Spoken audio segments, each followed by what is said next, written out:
Muy buenos días a mis alumnos de séptimo año básico. El día de hoy vamos a comenzar una nueva unidad, nuestra tercera unidad del año correspondiente a la Edad Media y el nacimiento de la cultura europea, para que anoten en su cuaderno que estamos comenzando la tercera unidad.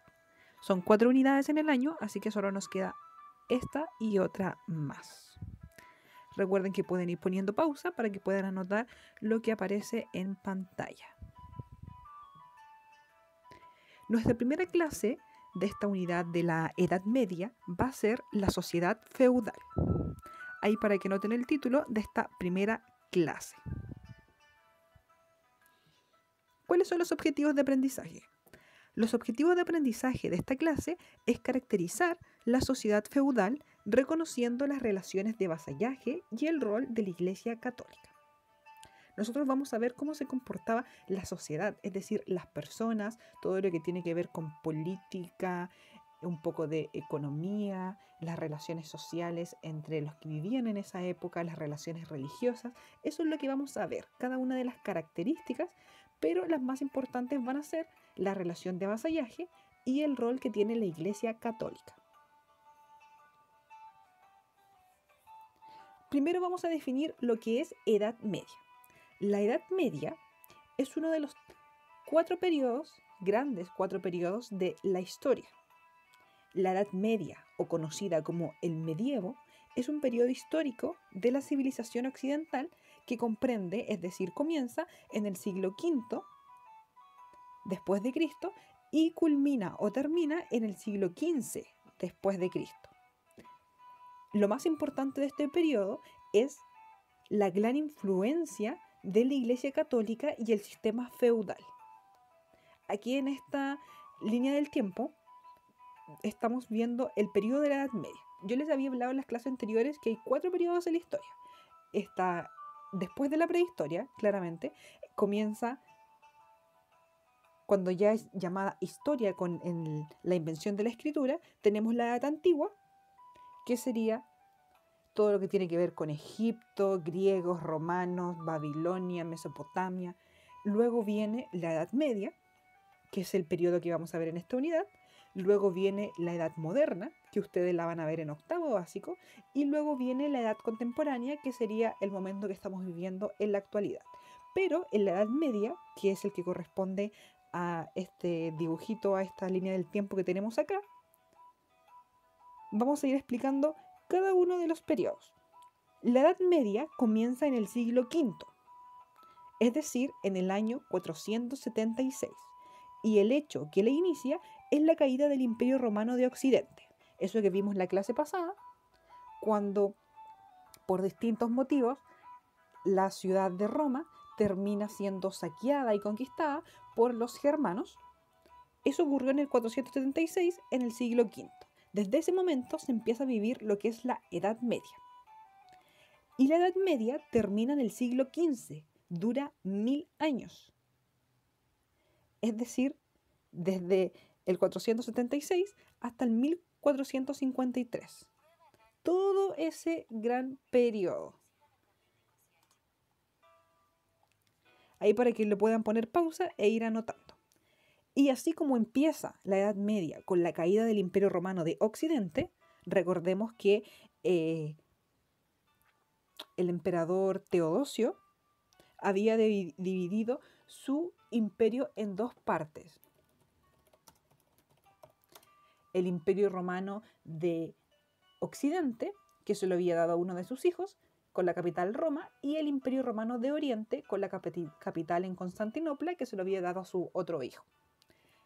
La Edad Media inicia cuando cae el Imperio Romano de Occidente, la que tiene la capital Roma, y termina la Edad Media cuando cae la otra mitad del imperio. Es decir, la otra mitad del imperio sobrevive 1000 años después de la caída de la parte occidental. Y la Edad Media también se divide en 2 partes. La Alta Edad Media, que es cuando desde sus inicios hasta más o menos el siglo XIV o el siglo XIII, y después la Baja Edad Media. La Alta Edad Media, que vamos a ver todo lo que tiene que ver con los castillos, los señores feudales, con toda la importancia de la Iglesia Católica. Y después, la Baja Edad Media, vamos a ver o sea, la invención de las universidades, la peste negra, el descubrimiento de América y todo eso. Primero debemos recordar lo que vimos en la clase anterior, antes de que hiciera la actividad evaluada. Vimos que el Imperio Romano estaba dividido, que se había dividido en dos partes. Ahí tenemos la imagen como les dije. Vimos su caída, que tenía distintos motivos, entre esos que estaba pasando por problemas financieros, la rebelión de los esclavos o de los pueblos conquistados por los romanos, que el imperio era muy grande para poder controlarlo. En el punto 3 vimos la conversión al cristianismo. Esto es muy importante, porque a pesar de que Roma era politeísta y creían en todos estos dioses basados en los dioses griegos, como por ejemplo Zeus, Júpiter,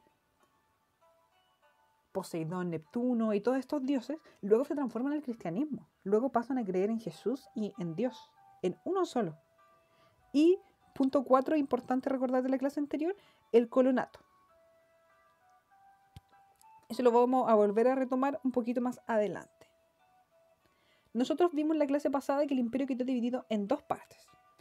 Aquí, en este mapita que tenemos acá, es cómo quedó el mapa de ese momento luego de la caída del Imperio Romano de Occidente.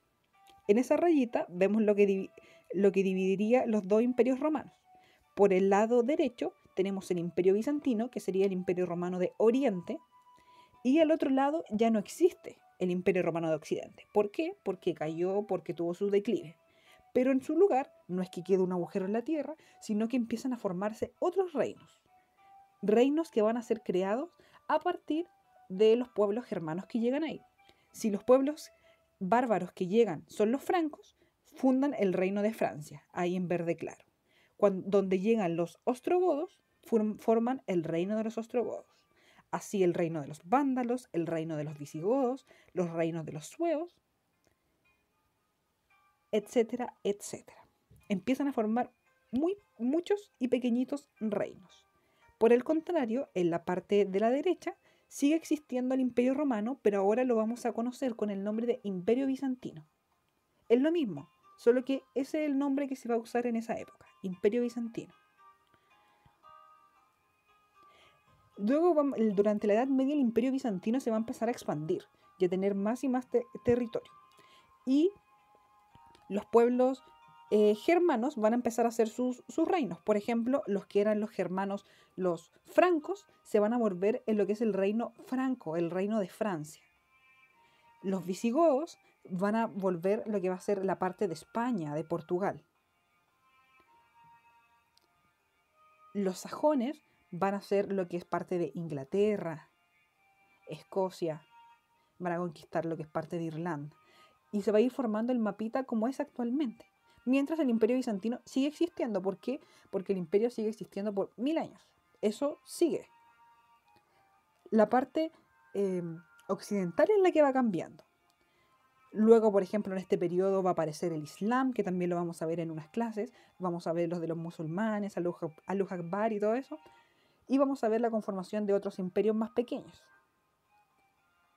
Ahí hay un mapa ya más actual. Estamos más o menos en el siglo...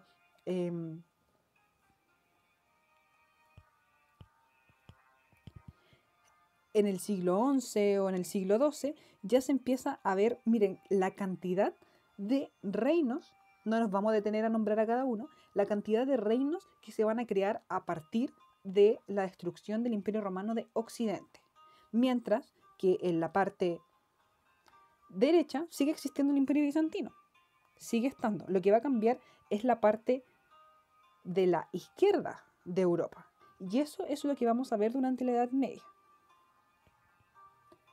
Y ahora, luego de esa pequeña introducción, que era para que ustedes se ubicaran como espacialmente, para que pudieran cachar así en qué lugar se desarrollan los hechos que vamos a ver en esta clase. Ahora vamos a empezar ya con los contenidos más duros. Primero, ¿qué es el feudalismo? El feudalismo es un sistema político, social y económico que se desarrolló en Europa durante la Alta Edad Media. es decir, siglo V al XII-XIII más o menos, en torno a la figura del feudo. Esto lo vamos a ir explicando para que quede más claro, pero mientras tanto vayan a ponerle pausa y copien lo que sale acá, porque esta es una definición importante.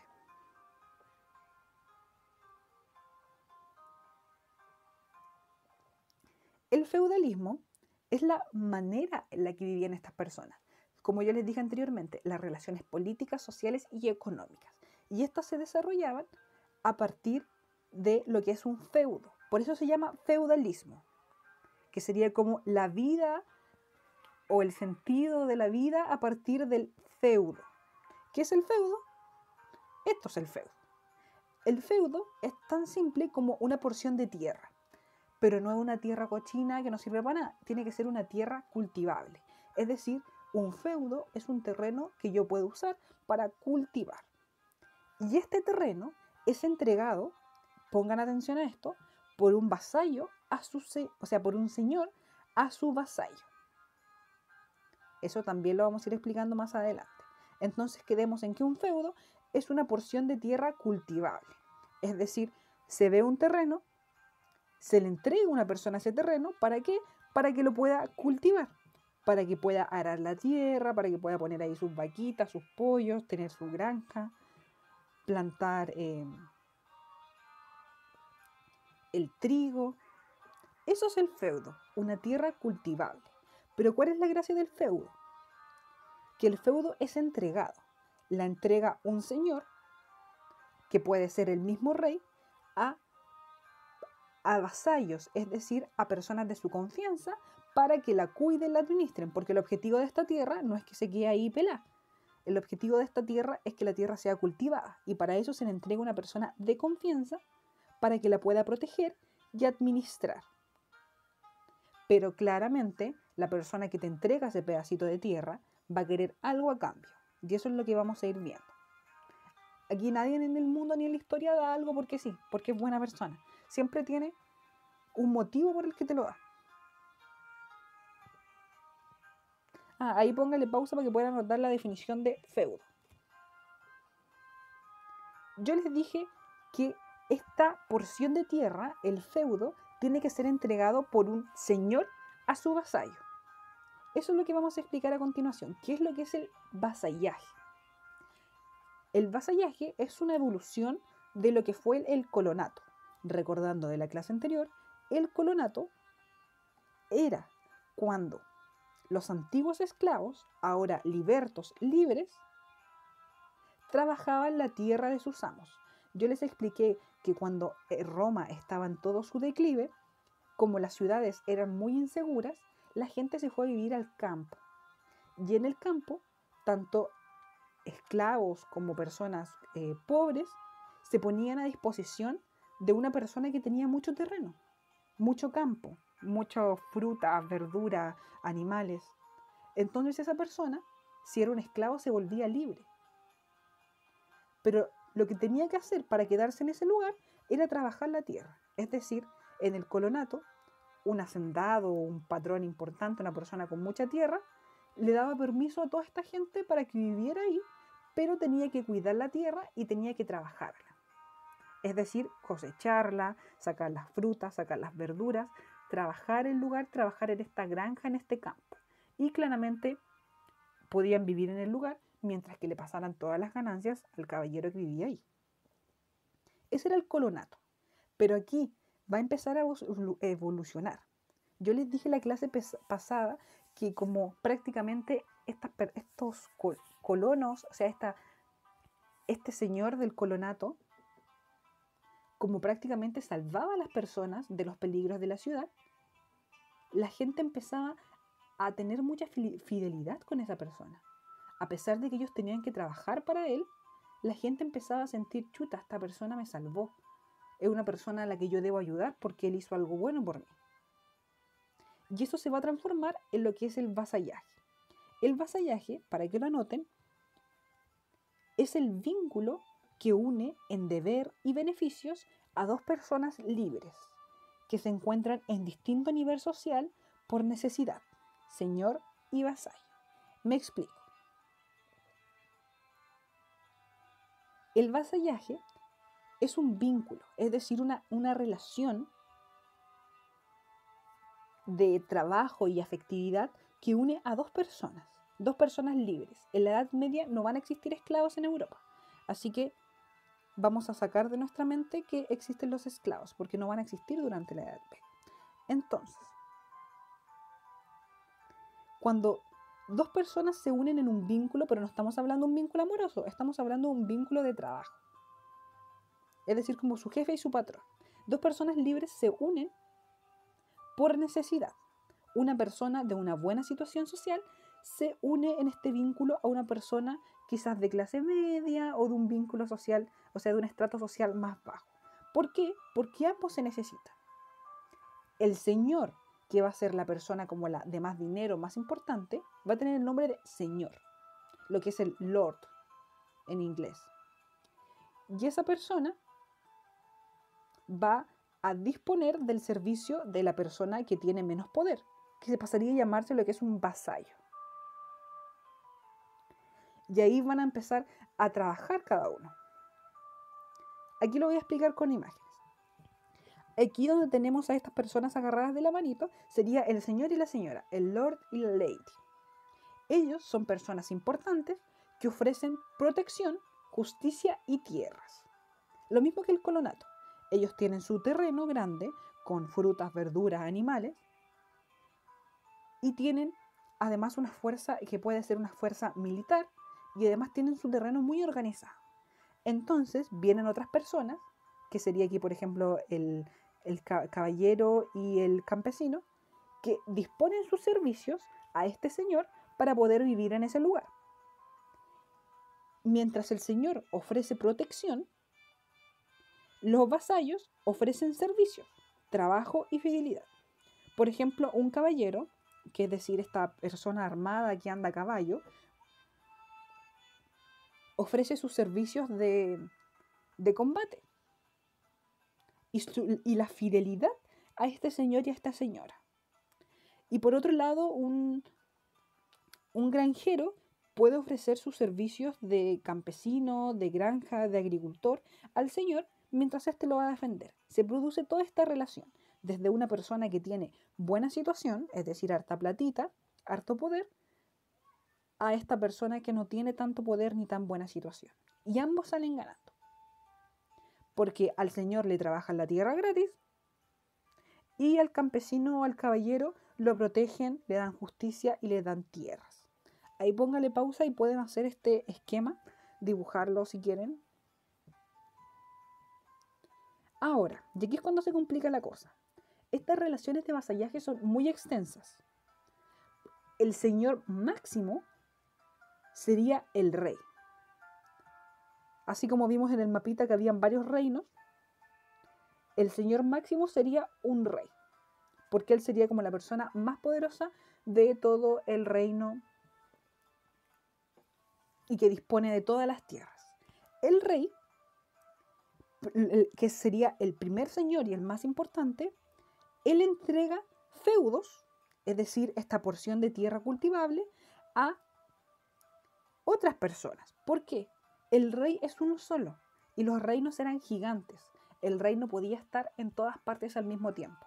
Entonces el rey usualmente se quedaba en su castillo, en la capital, y dividía su reino en distintas regiones, que lo dividía en distintos feudos. Y esos feudos se los entregaba a personas de su confianza. Voy a hacer un ejemplo aquí con el...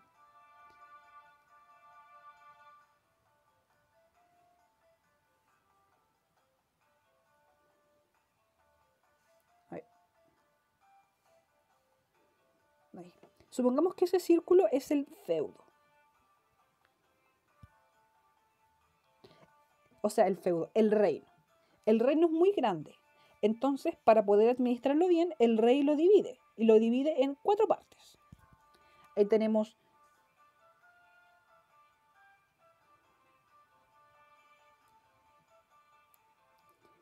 Ahí tenemos todas las partes sería 4 partes del reino. Como el rey solamente va a estar al medio, porque él no se mueve de la capital, le tiene que pasarle a otra persona esos lugares. sería como, por ejemplo, el presidente, él se encuentra siempre en la moneda, pero él tiene, en cada región está el intendente, está el alcalde, para que así vayan administrando y vigilando los territorios que son más lejanos. Entonces, cada uno de estos 4 pedacitos en los que dividió su reino se van a llamar feudos. Van a ser grandes porciones de tierra cultivables.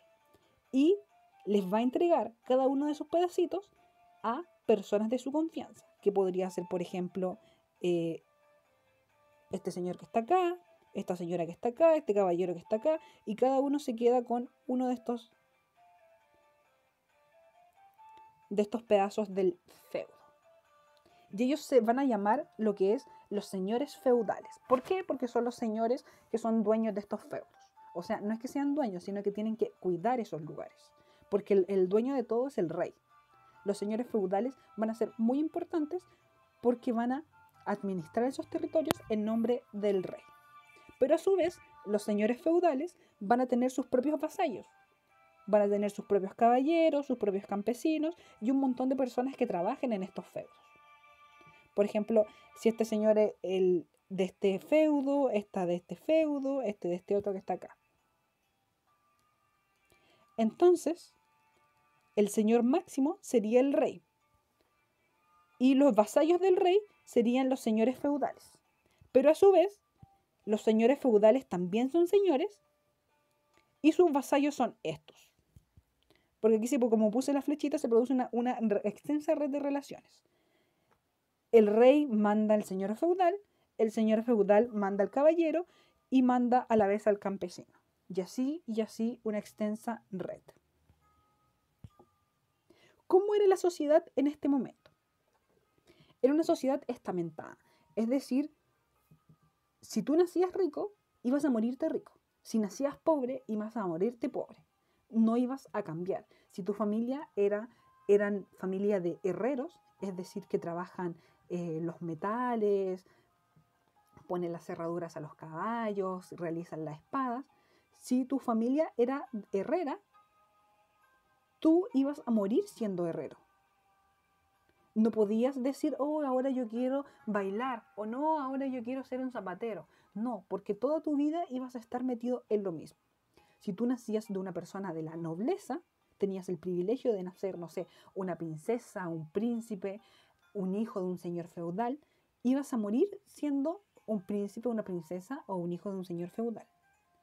Más que decir que si tú eras una persona de la nobleza, un príncipe, una princesa, no te podías casar con alguien, un campesino. Olvídalo. No se podían tener esas relaciones. La sociedad estaba estamentada, es decir, nadie se movía del lugar donde había nacido, del estrato social. Habían 3 principales grupos, que eran los grupos religiosos, encargados de la oración, los guerreros, que eran los grupos de combatientes, y los siervos, que su única función era trabajar. Esto sin contar a las personas de alta alcurnia que gobernaban. Estamos hablando como de el común de las personas. Se reirían en los grupos religiosos, los sacerdotes, ahí en esta imagen se ve, aquí los religiosos, los guerreros y los siervos. Ellos tenían que hacer esas funciones por toda su vida. ¿Cómo era la sociedad? Primero, el más importante, como lo dije anteriormente, era el rey. El rey era el mandamás, el que tenía todo el poder. Él estaba arriba. El rey y su familia real, la realeza. Los príncipes, princesas, la reina, todos sus familiares. Luego del rey, es decir, los que tenían un poquito menos poder que el rey, venía la alta nobleza y el alto clero. Cuando hablamos de nobles, estamos hablando de todas estas personas que, teniendo harto dinero y hartas tierras, no están emparentados con el rey, pero sí a lo mejor son primos lejanos, a lo mejor también son señores feudales, por dar un ejemplo. Esa es la alta nobleza. Y en el alto clero estamos hablando, por ejemplo, el papa, algún cardenal, un obispo. Luego tenemos la baja nobleza, que serían estos señores menores, quizás algún caballero, algún vasallo de otro señor feudal, y religiosos menores, que podría ser un curita de alguna iglesia, una monjita. Y al final de esta pirámide social, es decir, los que menos poder tenían, estaban los campesinos y los artesanos, los que trabajaban la tierra, los que eran músicos, los que eran cantantes, bailarines, los que trabajaban en las posadas, los barrenderos, agricultores, pastores de ovejas, etcétera, etcétera. Es decir, mientras más arriba estabas, menos trabajabas, y mientras más abajo, trabajabas toda tu vida. Eso es lo correspondiente a la parte como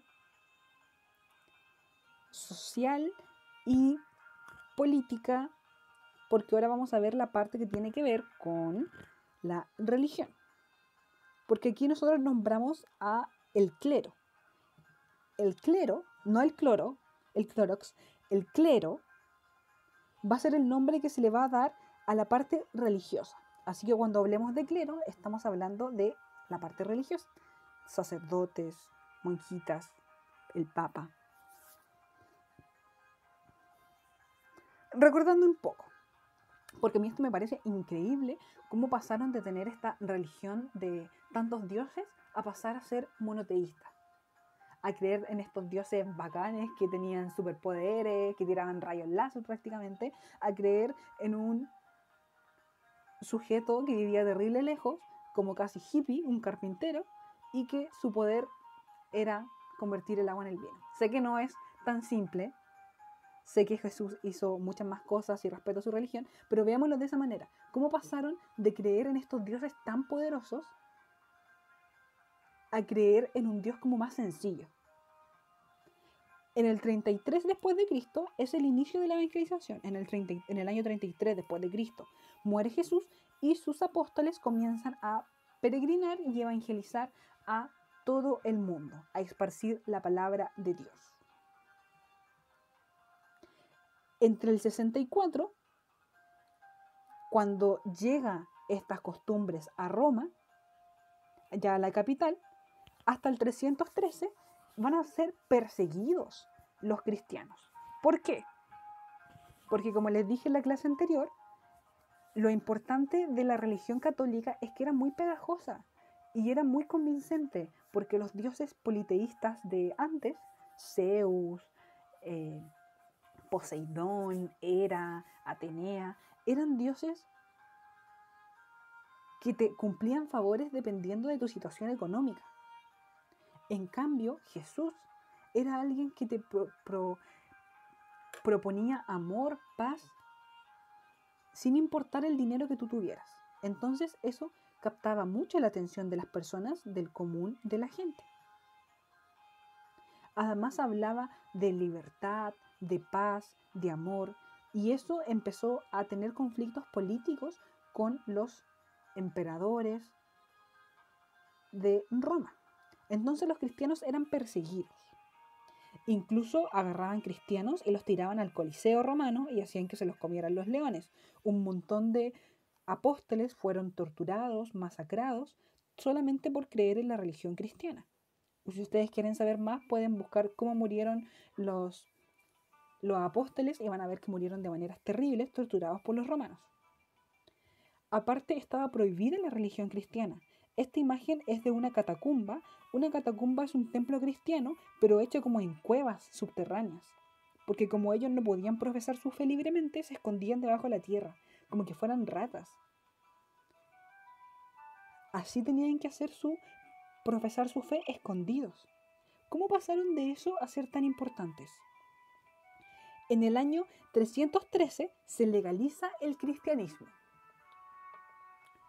Ahí, en ese momento, el emperador Constantino legaliza el cristianismo en lo que se llama el Edicto de Milán, en el año 313. El emperador Constantino hace legal la religión cristiana. Dice, bueno, ya vamos a dejar de perseguirlo y ahora es legal. A través de un documento donde él dice, esto que está acá en esta imagen está en italiano, o sea, está en latín, se lo voy a leer en español. Lo que dice ahí, dice, para darles a todos los cristianos la libertad total de seguir cada uno la religión que quiera, para que el orgullo y lo divino se vean apaciguados en el asiento celestial, se vuelvan apaciguados y favorables para nosotros y nuestros desventurados. Edicto 313, año 313. A partir de este documento oficial, los cristianos son libres de profesar su fe. Sin embargo, sigue existiendo la religión politeísta romana y un montón de religiones politeístas. La oficial sigue siendo la politeísta, pero es permitido que los cristianos profesen su fe públicamente. Pero en el año 380, el emperador Teodosio, a través del Edicto de Tesalónica, hace que el cristianismo se vuelva la religión oficial del Imperio Romano. Es decir, pasaron de perseguir a los cristianos, de tirarlo a los leones, literalmente, a volverlo la religión oficial del imperio. Es decir, la única religión permitida iba a ser la cristiana. Ahí ustedes pueden buscar en internet un montón de teorías que dicen por qué se volvió la religión oficial. La más acertada es que realmente todos se habían vuelto cristianos ya. Entonces, el emperador ya no podía luchar en contra del cristianismo, no podía ir en contra de la corriente. Y los cristianos se habían vuelto tan poderosos porque se habían convertido personas tan poderosas al cristianismo que la única manera para que le hicieran caso era volverse cristiano también. Algunos dicen de que él se quería casar con una mujer y que esa mujer era cristiana. Hay un montón de teorías de lo que pasó. Ustedes pueden buscar en internet si quieren saber. Pero pasó de ser una religión perseguida a ser la religión oficial en el 380. Y aquí la Iglesia Católica va a ser de las suyas durante 1000 años. Aquí para que noten cómo fue la Iglesia Católica en la Edad Media. La Iglesia Católica ejerció un papel decisivo en el medievo. Tenían una dominación política legitimada, una gran influencia en las manifestaciones culturales de la época y intervenían tanto en la economía como en la política y la sociedad. Anoten eso, lo vamos a ir explicando a medida que avancemos. La Iglesia Católica estaba metida en todo. Se metía en las decisiones que tenían que ver con gobierno, se metía en las decisiones que tenían que ver con plata, con dinero, se metía en las decisiones de la sociedad, desde cómo las personas podían ir vestidas, desde cómo podían actuar. La Iglesia Católica se inmiscuía en todo. ¿Cuál es el uso político? Porque la religión católica se empezó a transformar ya no solamente en un mensaje de paz y amor, que era el que había predicado Jesús, sino que empezó a tejer una compleja red de las relaciones políticas. Ya no era solamente el rezo, ya no era solamente esta tierra prometida, el paraíso, sino que ahora tenía mucho poder la Iglesia Católica. Como yo les dije, muchas personas importantes se transformaron al catolicismo y de hecho gran parte de la población, por no decir la mayoría, se volvió católica. Cuando llegaron los pueblos germanos, visigodos, astrogodos, francos y todos esos, a invadir Roma, ellos querían volverse los reyes del lugar. Los germanos también eran politeístas, tenían un montón de dioses, pero la gente no les hacía caso. Entonces, si estos reyes germanos de los pueblos bárbaros querían asentarse en el antiguo Imperio Romano de Occidente y volverse reyes, tenían que ganarse la simpatía de los cristianos. Más que nada la simpatía del Papa. Así que también, al igual que los romanos, estos pueblos germanos se empiezan a cristianizar. Todos estos tipos que creían en Odín, en Freya, en Thor, en estos dioses nórdicos o en estos dioses germanos, se transforman al cristianismo también. Ahí pueden buscar en internet un montón de teorías del porqué o explicaciones, pero también pasan de tener estos dioses politeístas, también se vuelven cristianos. ¿Por qué? Porque si no la gente no le iba a hacer caso.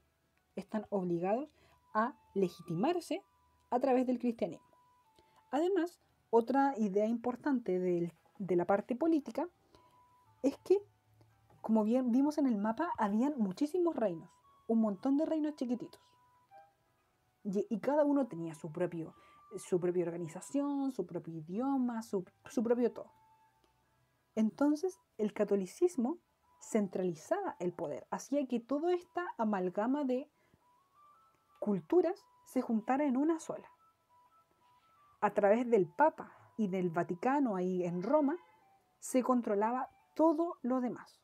Entonces tenemos por un lado legitimaba el poder de los reyes y por otro lado centralizaba el poder porque todos eran cristianos. Entonces, a pesar de sus diferencias, estaban unidos en eso. La Iglesia Católica tuvo tanto poder que incluso estaba esto que se llamaba la doctrina de las 2 espadas, donde en esa época se promulgaba y se creía que el mundo era gobernado por 2 espadas. Una espada tenía el poder espiritual, eso es potestad, poder, y otra espada tenía el poder temporal, es decir, terrenal.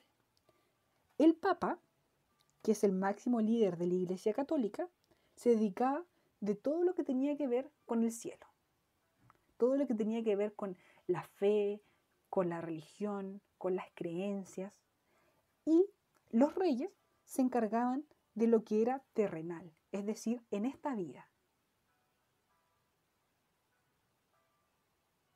Estaban así como separados, cada uno se encargaba de sus propias cosas, pero se seguía considerando que la máxima autoridad era el Papa, porque él estaba más cerca de Dios. Además olvidé mencionarles que como la gente empezó a ser muy muy devota cristiana, se empezó a decir que los reyes, aquí tenemos esta imagen del rey, estos reyes eran elegidos por los dioses, es decir, que en algún momento Dios bajó del cielo, bajó a la tierra y le dijo a, no sé, pues a Juanito Pérez, tú Juanito Pérez ahora vas a ser rey de todo Chile, así que tú Juanito Pérez te vas a transformar en el gran rey Juan. Entonces la gente se lo creía y de verdad pensaba de que esas personas, los reyes, eran divinos, que eran prácticamente elegidos por el Dios mismo y les creían. Ahora un poco, ¿quién es el Papa? El Papa actualmente, el Papa Francisco, el Papa Bergoglio, el Papa es el sucesor del apóstol Pedro. Para los que ustedes hayan hecho la primera comunión o sean más religiosos o tomen atención en las clases de religión, uno de los apóstoles de Jesús, que era Pedro, que era el apóstol más querido de Jesús, Jesús le encomienda la misión de que él tiene que formar una iglesia, es decir, que tiene que hacer una comunidad de personas que crean en Dios. Entonces él, al morir Jesús, se encarga de guiar y de dirigir todo este proceso de peregrinar el cristianismo, de divulgar el cristianismo. El primer papa se va a considerar que es el apóstol Pedro. Ahí tenemos una imagen de San Pedro. El papa es la máxima autoridad de la Iglesia Católica. Es decir, está por encima de los curitas, por encima de los obispos, por encima de los arzobispos, por encima de los cardenales, está el Papa. Y encima del Papa está Dios. Es decir, en la tierra no hay poder más grande que el poder del Papa, porque después viene Dios. Además, es el monarca de los estados pontíficos. Por ejemplo, en Italia actualmente está lo que es el Vaticano, el Estado Pontificio del Vaticano, que es una porción de terreno y podríamos decir que el rey de ese lugar es el Papa. Y los poderes del Papa, los superpoderes que tiene, son que él puede excomulgar, elegir las fechas de celebración, es el juez de los otros sacerdotes y muchos más. Lo importante de acá es la palabra excomulgar. Excomulgar significa sacar a una persona de la Iglesia Católica. Es decir, ya no eres más cristiano, porque el Papa te excomulgó, te sacó de la Iglesia Católica. Ahí se me fue el internet, a ver. Ya. Eso es referente al Papa. Y ahora finalmente que me quedan ya unos 5 minutos, porque son 45 minutos de clases, vamos a hablar de las partes de un feudo. En esta porción de tierra cultivable para vivir, no solamente habían partes para cultivar, no solamente era campo, sino que ahí vivían las personas. Y ahí estaba lo que es el famoso castillo, los bosques, la reserva señorial, la aldea, la iglesia y los mansos. Vamos a ver cada una. El castillo, que yo sé que a lo mejor algunos de ustedes siempre han querido ir a un castillo, conocer un castillo, visitar un castillo o ser príncipes o princesas. En los castillos vivían los señores feudales y el rey.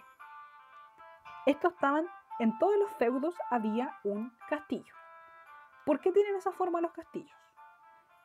Los castillos son fortalezas. No están hechos así porque son hermosos, sino que tienen una función de proteger. Por ejemplo, como siempre muestran en las películas de fantasía o de Edad Media, los castillos, al ser fortalezas, están protegidos. En este caso, este está protegido, alrededor tiene agua, es decir, si hay en caso de combate de guerra o de alguna cosa, levantan el puente y nadie puede pasar al castillo. O si no, estaban hechos a gran altura para que fuera de un difícil acceso. Pero los castillos son fortalezas, por eso tienen esos grandes murallones, estas grandes piedras, y está todo hecho como con un objetivo táctico militar. Luego tenemos las reservas señoriales, que era una parte del campo donde todo lo que se sacaba iba para el señor feudal. Como en esta imagen que también mostré en las primeras páginas de la diapositiva. Luego tenemos los bosques. La gente común y corriente tenía que ir a cazar en ese momento sus cosas. Pero, por ejemplo, la gente de esa época, la gente humilde, ellos tenían prohibido cazar ciertos animales, porque habían ciertos animales en el bosque, como por ejemplo los ciervos, que eran exclusivamente para uso del señor feudal o de los reyes. La gente común y corriente iba al bosque a buscar bayas, a buscar setas, honguitos. A veces, si es que podían cazar un conejo, incluso se comían los ratones y los gatos y los perros. Pero los animales más grandes y como más exquisitos estaban reservados para las personas de mucho dinero. Y en los bosques aparecían todas estas leyendas de los bandidos, tipo Robin Hood, que también es de esta época, todos los monstruos del bosque, las leyendas de los ogros, del troll. El bosque era un lugar muy oscuro y misterioso. Por otro lado, el común de la gente tenía lo que se llaman los mansos, que era el lugar donde ellos podían trabajar la tierra y sacar cosechas para ellos mismos. Aquí hay una imagen de una iglesia de la época. Las iglesias de la Edad Media, de la Alta Edad Media, son muy parecidos a castillos, porque también la función es ser una fortaleza. Esta época era muy insegura para vivir porque había un montón de guerras, saqueos, ataques. Entonces, todo era una fortaleza.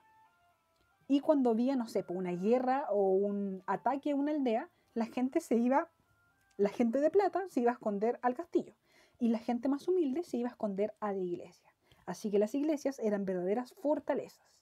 Aquí hay una imagen de las aldeas medievales. Ahí podemos ver un montón de personas, las ferias, las tabernas, las casitas ahí hechas de paja y de adobe. Eso es una aldea. Entonces, me queda un minuto. ¿Qué aprendimos? Primero, ¿qué es lo que era la Edad Media? El concepto y el tiempo histórico en el que se desarrolló. Segundo, ¿qué es el feudalismo? ¿Qué es la relación de vasallaje? Y cuáles eran las clases sociales de la época. Y tercero, la importancia de la Iglesia Católica en la Edad Media. Cómo ellos legitimaban el poder de los reyes. Eso fue lo que aprendimos esta clase, y perdonen si es que lo hice muy rápido. Espero que hayan entendido. Cualquier duda me pueden preguntar a mi correo o me preguntan por WhatsApp. Porque esto ya igual cada vez se va complicando más la materia para ustedes. Cada vez va a ser más complicado lo que hay que aprender. Porque están volviéndose grandes y tienen más responsabilidades. Muchas gracias por su atención. Hasta luego.